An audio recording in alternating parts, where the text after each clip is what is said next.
Hi friends, let's move towards chapter number 7, maths expression eliminating ambiguity. So from past 4 chapters we were studying about expressions, variable. Now here it's another deep detail of eliminating ambiguity in mathematical expressions. So I'm going to explain. After that we will have a look at examples.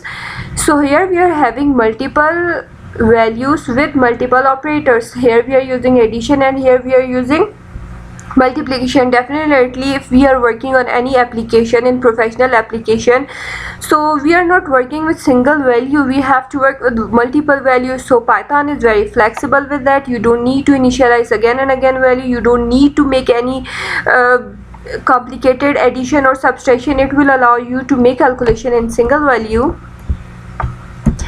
And according to DMAS rule, we know that division, multiplication, addition and subtraction. So here we are also having a facility of parentheses. We can add our value in parentheses as well. After that, what they are saying, the ambiguity is cleared up adding precedence rules. Definitely I told you DMAS rule, precedence rule.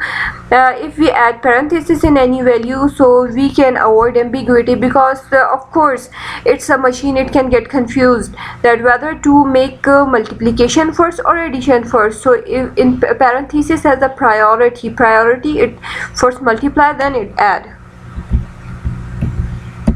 These are the examples which I'll solve for you people, and it's chapter 8. Now let's move towards examples.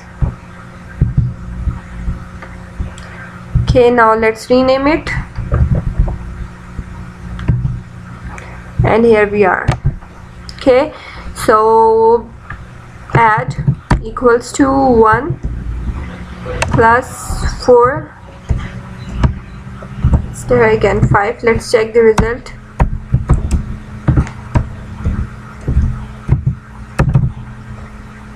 Let's run. You can see it's giving me the output of 21. But now if I add parentheses and add less, so what's the output? Okay, let's copy it.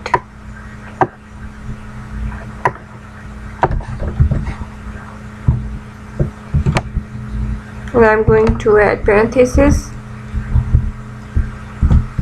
and let's run.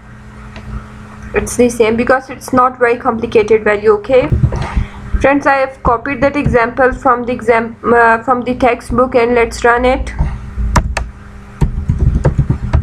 Print, and let's just copy this word because it's case sensitive and I don't want this time error, because I don't want to waste the time. Let's run. You can see it's 34. Now again copy one more example of the similar. You can check here the values are same, just the difference is in parentheses, and let's find out the result. Okay, let's copy and paste. Okay, print a result of computation, again copy. It saves time actually, and run. You can see the difference, 34 and 48. Why? Here first it multiplied this value, and then it added, and here what it has done, first it multiplied that value, then add, and after that it's added. So here is the difference. You can make different calculation on the basis of your precedence. Okay, I hope it's clear. If there is any confusion, you can ask me in comment, and don't forget to subscribe. Thank you.